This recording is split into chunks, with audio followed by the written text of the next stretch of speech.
He's saying, let's keep Hamas in power. So do you think he's pro-Hamas? Do you think he's pro? Do you think UN is kind of tilted towards Hamas?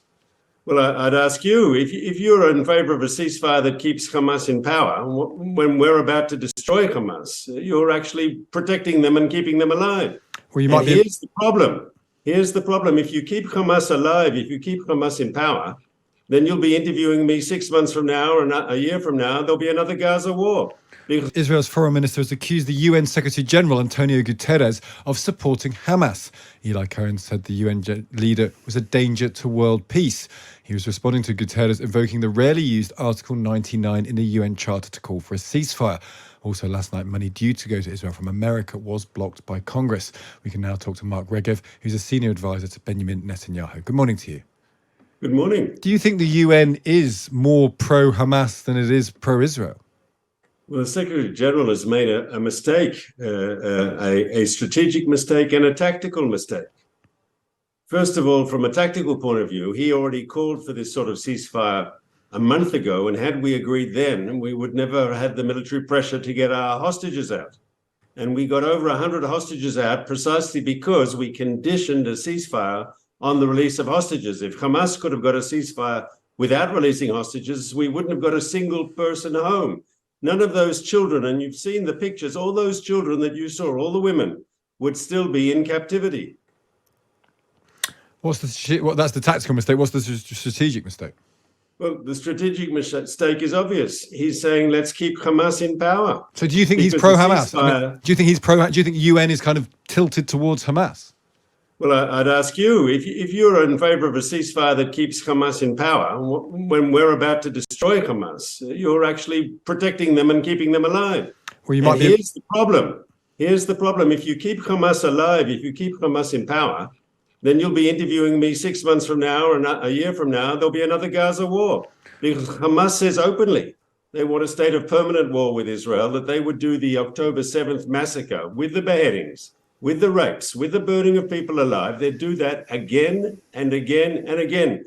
Their words, not mine. There is no peace with Hamas. But they might not want to keep Hamas in power or alive. They might want to keep civilians alive, civilians in Gaza. And the problem you have, Mark Regev, and you must acknowledge this, is that whatever the justification, whatever the military intent, too many innocent civilians in Gaza are dying. And I wonder if do you accept the fact that at the minute you're killing 2 civilians for every Hamas fighter? That looks like the ratio at the minute of what is happening with the military operation in Gaza. So as we've said before, we don't want to see a single civilian caught up in the crossfire between the Israeli Defense Forces and Hamas. That's not our goal. Our problem is that Hamas has deliberately used Gaza's civilians as a human shield for its military machine. It sees Gazan civilians as cannon fodder. And though we're trying to be as surgical as we can be, our task is made very difficult by this Hamas organization that builds its infrastructure, its military machine, under civilian neighborhoods, under hospitals, under mosques, inside schools, even inside UN facilities. And so our job is made much more difficult, but we can't allow Hamas to have immunity, because if they have immunity, they will continue to attack and continue to brutalize and massacre our people. But do you accept that ratio, that you're killing about 2 civilians for every Hamas fighter you kill? So I can't refer specifically to those numbers. I can say the following. If that is the ratio, that compares very well, very favorably with ratios of similar conflicts against a terrorist group in an urban situation, as you had in places like Mosul and Fallujah. Yeah. That is a good ratio, but once again, I can't confirm it. But if that's the rate, you could sleep at night with that ratio existing. I can sleep at night knowing that anything that is just a Band-Aid solution that leaves Hamas in power will create more bloodshed and more killing in the future. We've started this job. Well, we didn't start it, they started it. But this war has been started, and we will finish it with the end of Hamas. Anything else is just a recipe for further conflict down the line. There's some reports over the last couple of days, Mark Regev, that Israeli intelligence did have some knowledge of the attack. They even had meetings about the prospect of the attack on October 7th. They didn't warn the people who are having the music festival in that area. Can you confirm that there was intelligence knowledge, intelligence awareness of the likelihood of an October 7th attack? it's clear that there were in some parts of the system and for all sorts of reasons, it didn't go up. It didn't go up to senior commanders. It didn't go up to political decision makers. And we have to, when this is over, we have to have a thorough investigation. I mean, Israelis, as a country, we're always very proud of our intelligence services, which are good. But here there was a cock-up. Somehow, Hamas took us by surprise on October 7th. And in so doing, they massacred our people. What was it? 1,200 killed on the day and another 240 abducted and taken hostage to Gaza. And that is unacceptable. We paid in blood for our mistake. And when this is over, we have to have a thorough investigation. We've got a good system in Israel of checks and balances, of independent inquiries. We did so after we were surprised in 1973. We had what you would call in Britain a royal commission, and people had to resign, and it went all the way up to the political level as well. So I expect the same sort of thing to happen now, because we have to have lessons learned. We can't accept the failure of October 7th. Meanwhile, as it stands, the level of bombardment in the south as well as the north is going to continue. We will continue until we defeat and destroy Hamas. And as you know, there have been very complex fighting both in the south and in the north. Close quarter fighting between our forces and Hamas. And we've made a maximum effort and continue to make a maximum effort to see civilians move out of harm's way.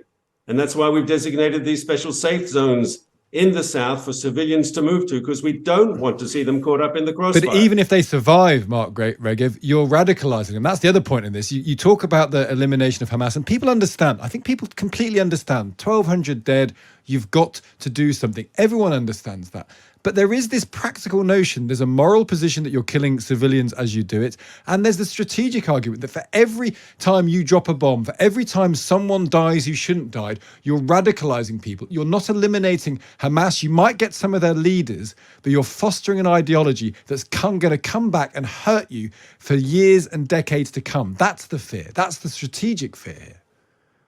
So I'll deal with both parts of your question. On the moral side, we're doing the moral thing, and that is making a maximum effort in a complex combat situation to avoid seeing civilians caught up in the crossfire.